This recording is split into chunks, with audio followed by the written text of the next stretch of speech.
Welcome to the Fulcrum Point, the podcast that's all about Catholic education in Western Washington, how it's impacting students, families, teachers, and our entire community. This show is brought to you by the Fulcrum Foundation, and I'm your host, Brian Callanan. The podcast is back after a little bit of a break, but that doesn't mean things haven't been busy at our Catholic schools. In fact, Catholic Schools Week wrapped up just a little while ago, and we're going to focus this episode on that special celebration. We're talking with an educator from Forest Ridge School of the Sacred Heart in Bellevue, who's helped establish Catholic Schools Week as a vibrant symbol of community building by using her talents to get everybody singing from the same page. Her story is just ahead, as well as a look at how the Office for Catholic Schools in the Seattle Archdiocese has been an inspiration for schools across the country, as Catholic Schools Week has truly become a nationwide celebration. Plus, you want to talk about celebration? We're going to take you inside what was a rockin' good time at the Celebration of Light event that capped off Catholic Schools Week this year, and we're going to give you a sneak peek at what's on tap for 2027. So much ahead here as we try to fit all the excitement of Catholic Schools Week into an action-packed podcast ahead. You are listening to The Fulcrum Point. Looking for a great way to start your Saturday? Join us for the Move Your Feet 5K on March 28th at Magnuson Park. Run or walk with students, families, alumni, and friends as our Catholic school community comes together in faith, joy, and solidarity with Annunciation Catholic School in Minneapolis. It's a great chance for kids to get outside, breathe some fresh air, and experience the power of community. This event is open to the public. Bring a friend. Register today at mycatholicschool.org and come and move your feet with us. I'm talking with Allison Seaton, who is the Fine Arts Department Chair at Forest Ridge School of the Sacred Heart here in Bellevue.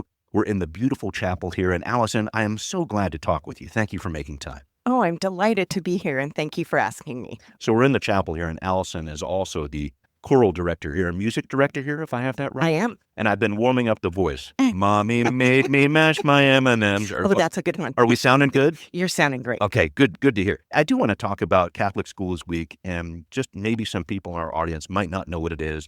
Quick background here, folks. This generally happens in late January in Western Washington. All 74 schools across the Archdiocese celebrate it. But Allison, can you describe what this event is all about, why we have the Catholic Schools Week, what kind of celebration this is? What is its purpose?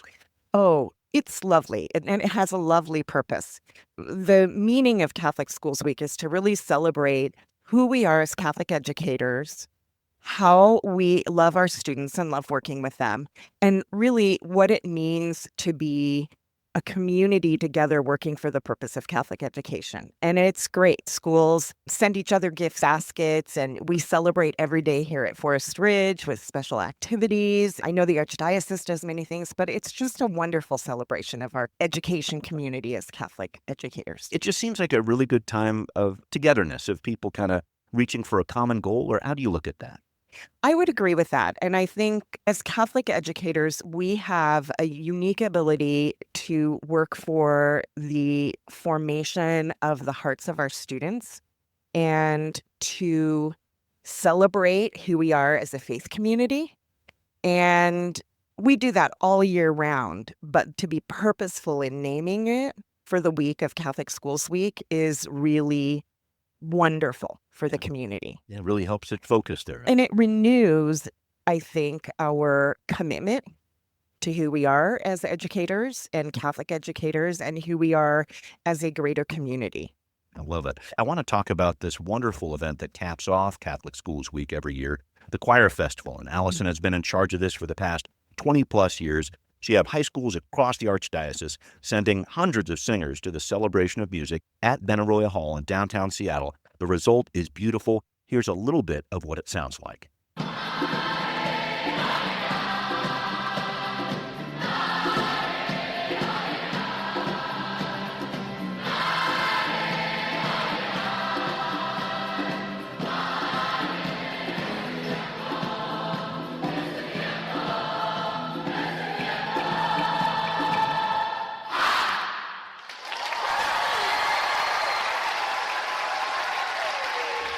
Allison, this is one of those events that is so special because schools, very often when they come together, it's like a rivalry on the sports field or on the court or whatever else. But the Choir Festival is just a very supportive atmosphere, it sounds like. It's just phenomenal to see all of the groups of students come together and sit down in Benaroya Hall first thing in the morning before we've sung a note in the hall and celebrate being with each other. And then when everybody has their sound check and they're doing their solo piece on stage, how they all support each other and applaud and clap and say, "You go." And I think it really is a testament to what building community through music is like. And of course, all schools have their competitions and rivalries, and you can't completely get rid of that. But for a moment, for that day in Benaroya Hall, I feel as though we get pretty close. We have students who met each other and later were married. I love it. We have watched each other's children grow up, be married. We've celebrated each other's life milestones. So there's that community. Shared artistic ideas and asked each other for help if we needed an artistic idea. So it's really beautiful. And this year, I believe, was the 27th year. Wow. So not only that, but it's something completely unique in the nation to bring a group of singers together in this way over and over for this length of years for the purpose of building community through music. And you've been doing it for how many years now? I'm not entirely sure, but I think I came into it as chair maybe around 2000. At the age of 6, that's amazing. Wow. You are so kind. Well, and in doing that, you get a special award for looking after, how many kids are we talking about? Our biggest year was 850. And that was the year that Benaroya told us that they had to call the architect because they weren't sure they were supposed to put that many people on stage. Yeah. And so we went to a different format. We went to a treble choir, a men's choir, just to get a few less bodies on stage at one time. But generally, we have around 500 singers, and that's what we had this year. That's impressive. I think about this, though, just in a larger sense, bringing all these students together for the choir festival. It just makes me think about the importance of arts and music in developing young people, helping them express themselves, take on challenges like getting up on a stage in front of an audience, for example. I know this is something you're really passionate about, and arts and music are an essential part of Catholic education in Western Washington. Can you talk about that, please? Oh, I would love to. I think the benefits of kids doing the creative arts goes way beyond the realization of the performance. And the performance is important. But there's also the idea that you build resilience through risk-taking in all of the students who get up there and discover that they can do something that maybe they weren't sure they could do. Also, being creative is really essential to the growth of a child's brain.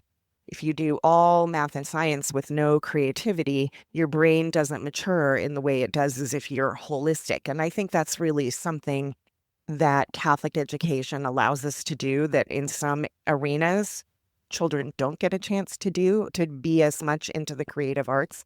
And I think the choir festival is a great example of that, of kids exercising their creativity. We always ask them at the beginning and end of every year, what do you want? What kind of music do you love? What really resonated with you? And take that information into the planning of the next year so the kids have voice, which is great. But I think the idea of the performing arts and visual arts as a way to develop a whole person cannot be underestimated. And I think a lot of parents would agree with that, too. When they're looking at schools, they're looking for those opportunities for their kids, right? Oh, I think so. Yeah, I think so. Yeah, that's a huge part of it. I do want to talk about this just back on the choir festival here. How do you keep bringing the energy to maintain the choir festival? You've been doing it for 20 plus years there. You want to make sure that it's a strong community event for sure. You want to make sure it's got all the energetic artistic expression it's meant to have. How do you maintain that? First of all, it's not just me. It's every choir director that brings a choir. We make up a big team, and we love our students. We love community singing.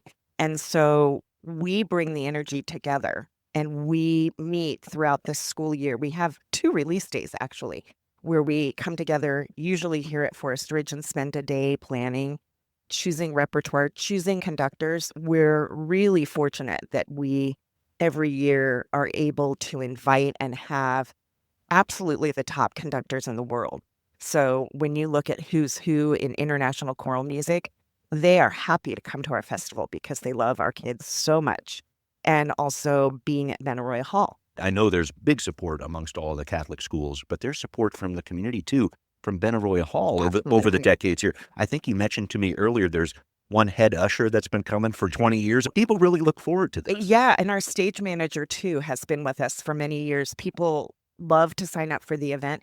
You would not think that an event where you're welcoming 500 teenagers into your space is that popular, but everybody comes back. It's familiar faces and people greeting the kids, so the kids get to know who has been there. If a child is in choir all 4 years, they will get to know some of these people and be able to say hello through the day.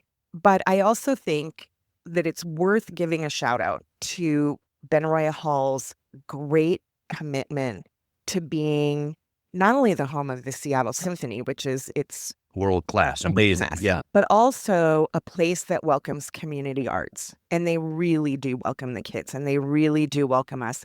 I already have our date for next year, which is February 1st, 2027. Get your calendar set up. Absolutely. And yeah, I'm so grateful to them for welcoming us every year. Help me wrap it up here, if I could, with you, Allison, because I want to talk about the importance of this choir festival. It seems almost emblematic of what Catholic Schools Week is, too, that kind of coming together. Can you help me make that connection as we finish up here? Oh, I'd be happy to. I hope I can do it gracefully. The Catholic Choir Festival is a concrete and visual representation of what is made possible for kids who go to Catholic schools. The Seattle Archdiocese Catholic Schools is a phenomenal school system. And when you go to the choir festival, you really see that at play. You really see all the kids, how happy they are, the very high level of music. Normally at a festival like this, the children are auditioned. We don't audition. We say, do you love to sing? Come. Which is another reason why these great conductors want to come be with us, because we welcome everybody. We really want people to want to be together to create art. And I think that in itself is emblematic of the mission of Catholic schools, why we come together to celebrate them during Catholic Schools Week. Yeah, absolutely true. Allison Seaton from Forest Ridge School of Sacred Heart, thank you so much. Oh, you're welcome. Thank you so much for asking me. It's been a pleasure. Coming up, a look at how Catholic Schools Week has grown into a nationwide celebration with a good amount of inspiration from the Office for Catholic Schools right here in Seattle. That part of the story is coming up on the Fulcrum Point. Every day, extraordinary educators shape the future of Catholic education in Western Washington. The St. John Baptist de La Salle Educator Excellence Award, presented by the Fulcrum Foundation, honors our outstanding Catholic school educators who inspire students through faith, dedication, and excellence in teaching. Do you know an educator who goes above and beyond for their students and school community? Nominate them today and help us celebrate the impact of Catholic education. Learn more and submit your nomination at fulcrumfoundation.org. I'm joined now by Kristen Moore, Director of Marketing for the Office for Catholic Schools for the Archdiocese of Seattle. Kristen, good to talk with you again. You too, Brian. Nice to see you. I want to get a bigger perspective on this if I can. So Catholic Schools Week is celebrated around the country. I just wanted to ask that big question of, why do you think it's important for these voices from Catholic schools to come together at that time? It's really just a joyful tradition that's been going on, I think, since the mid-'70s, truthfully. And it's always the last week of January, sometimes the first week into February. But it's really a moment for all of us to pause and recognize the impact of Catholic schools on not only students, but families, parishioners, and honestly, it's entire communities in some parts of the country. And it's really about telling the story of Catholic education.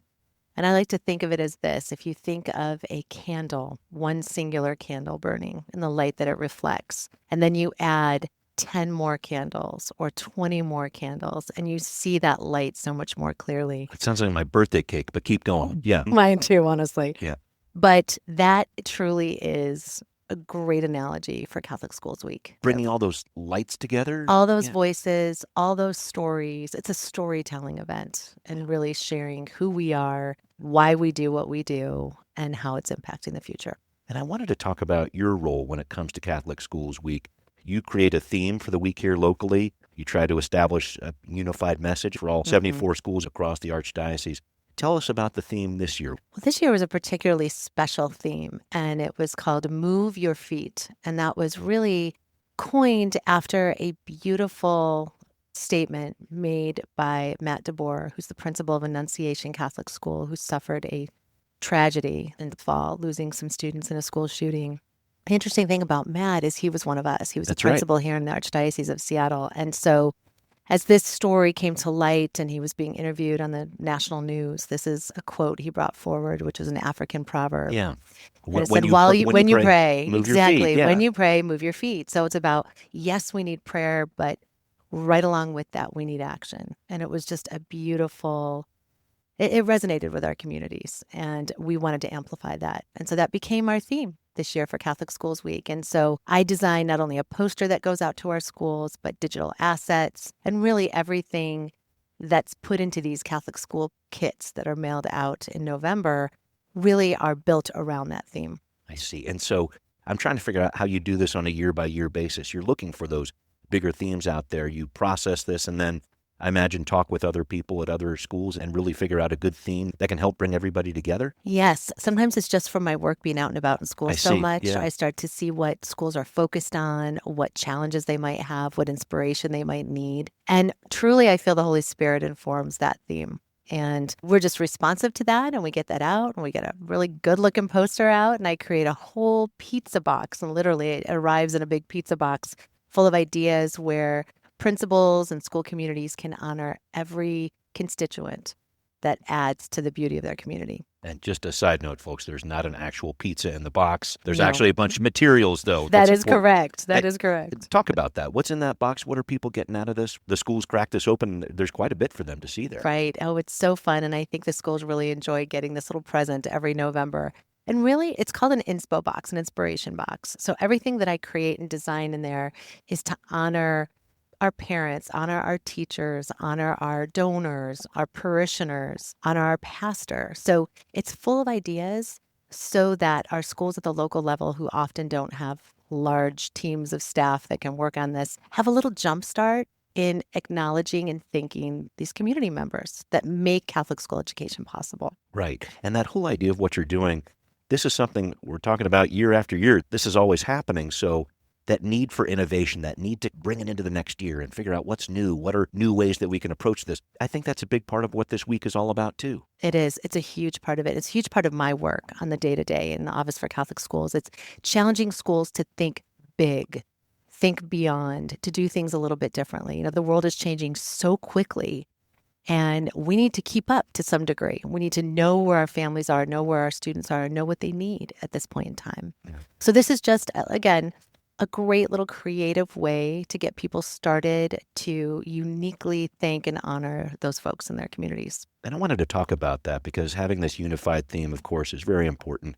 But I know each school in Western Washington approaches Catholic Schools Week perhaps a little differently. You've got some schools set it up as a time for open house to connect with prospective students and families. I remember for my kids, Catholic Schools Week meant it was time for a major science fair project, which I still have nightmares about, creating a topographical map of Washington with molding clay. It was a lot, but I'm starting to get over it. How do you advise schools to take in these themes you're talking about, but make it their own? Really, I want them to look through this inspiration kit and see what resonates deeply with their community. There could be something that they're working on this particular year. They might want to change it up a little bit and make it more uniquely their own. This gives them license to do that. But it gives them a starting point, so they're not starting at zero. They can start at about the 50-yard line and move it forward. It really gives them just a moment to think out of the box a little bit, a moment to think a little differently, and all while reflecting on the uniqueness of their particular community. Because sometimes some of the things in there, the school might say, you know what, great idea, but not what we need right now. Yeah. And that's okay. This just gives them a little something to get the creative juices going. And is it a situation where a lot of schools have that open house surrounding Catholic Schools Week, or what? How do different schools do it? Many of our schools do host an open house during Catholic Schools Week. Typically, it's on the front end, the Sunday before the actual week of Catholic Schools Week. That's very traditional. Although now, from an enrollment strategy perspective, schools... Which I know you're always thinking about. I'm all about. I'm really encouraging schools to think about it as not just the only open house that they do. That could be a lovely event where they invite their parish community and others on the outside to join them. But really, they should be looking at enrollment as an all year long strategic operation with multiple opportunities in the fall, spring, and summer for families to come and see what they're all about. Got it. We were talking a little bit earlier about how this work you're doing for Catholic Schools Week has been an inspiration for schools across the country, not just here locally. Can you talk about that? Because it sounds like schools in other states even are reaching out to you for some inspiration about this. Yes. That was never the intention when I first set out Right. designing these inspo boxes, but it certainly is what it's become. I probably mail out 12 and I could probably mail out 50 if I really used my resources Yeah. or if I had extra resources to put into that. But I send them out to my colleagues around the country who I often have met through a professional learning group that I'm in, but also I've done a lot of professional development around the country. And with that have made deep connections and relationships. And they always ask, Kristen, when's the next release? What's in the box? What do we got here? What's coming next? So I do. I send those around the country. The resources that I do develop, I post on the Office for Catholic School website, and that is free, and there is no password required to access these. So anytime I'm talking to colleagues across the country, I'm always pointing them to that. Use this. Take this. There's templates there they can pretty much use in Canva and customize in their own unique way. I see. And they can plug and play for a lot of this. So what does that say to you, that you have a number of schools around the country that are reaching out and looking at Seattle as a source of inspiration? I definitely think we're the leader in many areas in terms of innovation in Catholic schools. I think in my area of enrollment and marketing, certainly we are. People look to see what's Seattle doing. And it's truly a compliment. And I learned so much from them. I really do. And I so appreciate being a part of my collaborative network as well, because I think Catholic schools need to do more of that collaboration. We're a bit siloed sometimes just because of our location nationally. And I think the more we talk, the more we're going to learn from each other, and best practices are just going to keep flowing. And more candles are going to be lit. The more candles, you bet. I love it. I love it. That's Kristen Moore, Director of Marketing for the Office for Catholic Schools for the Archdiocese of Seattle. Thank you so much for taking time with me. You're welcome. Thank you. All right, coming up, how the Fulcrum Foundation is honoring Catholic Schools Week with a celebration that is truly a rocking party. Crank up the subwoofer. We're going to be right back on the Fulcrum Point. This summer, discover adventure rooted in faith at CYO camps. Camp Hamilton in Monroe and Camp Don Bosco in Carnation, Washington. CYO camps help young people grow in confidence, friendship, and faith while exploring the great outdoors. We offer overnight, day, horse, and family camps, all grounded in Catholic values. Registration is now open. Visit cyo.camp to learn more and register today. Welcome back to the Fulcrum Point. I'm Brian Callanan, and I'm with Alexandra Clays, who is Stewardship Manager for the Fulcrum Foundation.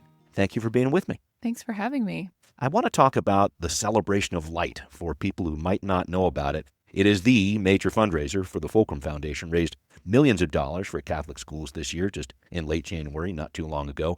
And importantly, it has a connection with Catholic Schools Week.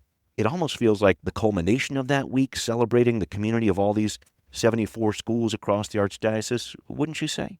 Yeah, I think this year's our theme was 74 Communities United in Mission, which was really, really amazing. But I think, like you said, it's one of the biggest events where we bring people together from all over the Archdiocese. We have about 1,100 people, all to celebrate Catholic education, but it's just a really amazing celebration of all of our communities, our students, our teachers, our schools. It's great. Yeah, a great event. And you were there, I was there. This was quite an event, and it was successful in many different ways. The fundraising, of course, certainly a big part of that, but the energy was just wow for me, because I wanted to talk about this real quick, folks. Everybody listening to this very short clip. This is Victoria Acosta, a sixth grader from St. Alphonsus in Seattle, who truly rocked the party with an incredible drum solo.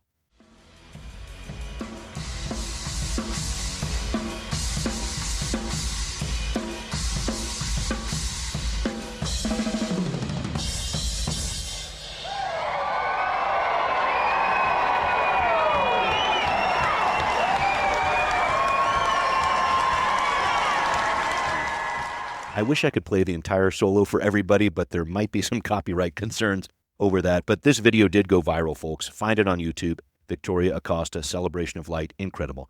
That was just one of several standout performances by students at this event, Alexandra. And I just wanted to talk about the energy you felt there and just the overall success of this event?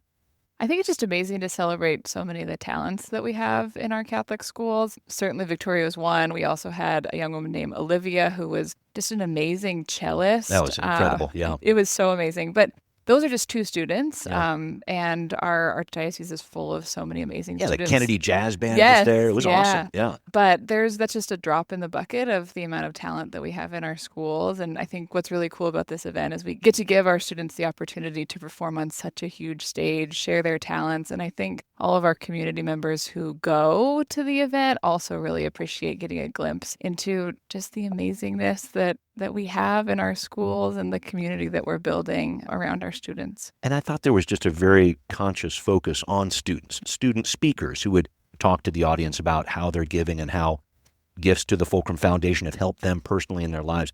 I thought that very specific focus on students, letting them run the show, was a big part of the success here too. Yeah, I think we tried to make a really conscious effort to do that this year, really make sure the students were at the forefront. So when you first walked in the door, you saw photos of students. We had students greeting you. Oh, yeah. Our awesome high school students from O'Day were the ones checking folks in. And then even at the end of the evening, we had DJ Lightning, who was a DJ from one of our Catholic schools. He was helping play some awesome music for our guests to really tear up the dance floor, which was fun. So we had students involved from beginning to end, Yeah. which is really what it should be because it's a celebration, celebrating our schools, which such a huge part of that is celebrating our students. That's where you got to start. I was also struck at the Celebration of Light, how many different people came together. You've got people who are Catholic, people who are not Catholic, but all big supporters of Catholic education. What did it mean to you to see a group like that come together? And I'm thinking about, especially in Seattle, which researchers have found is one of the least religious metro areas in the country. Let me know about this group that came together.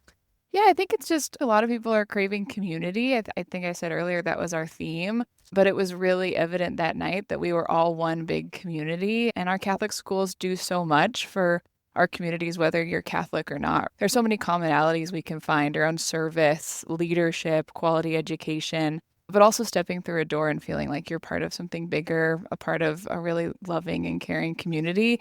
And I think that's what people saw, right? That's why people show up that night, is to support some of those missions that we care so deeply about. There was a lot of really happy people in that Yeah, crowd, that's yeah. for sure. I did want to talk about, the question always is, what do you do for an encore? Because the Fulcrum Foundation is celebrating its 25-year anniversary next year. I'm just trying to figure out what's up next for the Celebration of Light in 2027. 25 cannons set off in the banquet hall. What are you going to do here? What's the plan? So next year's event is going to be on January 29th, 2027, which is wild to think about. Mark your calendars, folks. Yes, Yeah. but yeah, it's the 25th anniversary of Fulcrum, so it'll be our 25th celebration of light. And I think what we really want to do is celebrate that history. So we've been around for a quarter of a century. We've been supporting so many schools, so many families. We've awarded a number of awards over the years, and we really want to use it as an opportunity to bring people back, bring people together, really celebrate that history. So more to come. I We'll can't see. wait. I can't wait to learn more about that. Just to wrap up with you, Alexandra, this idea of the Celebration of Light just really as that capstone on Catholic Schools Week. It seems like one of those moments that really, we are bringing so many people together here. And it's something really beautiful. If you could just help me sum up what the Celebration of Light is all about and how it's helping bring our community closer together. Yeah, well, I think it's been a while since I was a part of Catholic Schools Week. I was a Catholic school student myself, but there's not a lot of ways for someone who's no longer in school or doesn't Yes. have kids to get involved. So Right. it was a really great way, I felt like personally, for me just to jump back into Catholic Schools Week, learn even more, even though that's what I do for work, but Yeah. learn even more about what Fulcrum does and the support that we're providing. But I think you said it best. It's just a culmination and a celebration of all the good things that are happening around the Archdiocese. And more to come, absolutely. That's Alexandra Clays, Stewardship Manager for the Fulcrum Foundation. Thank you so much for talking with me. Thank you. And thanks to everybody checking out this episode of the Fulcrum Point, where we are talking about the impact of Catholic education across Western Washington. Download this podcast, share it with friends and family, and please subscribe on Apple, Spotify, or whatever platform you are listening on. This show is brought to you by the Fulcrum Foundation, and if you'd like to learn more about the organization, check out fulcrumfoundation.org. I'm Brian Callahan. It has been my pleasure to listen with you and learn. See you next time.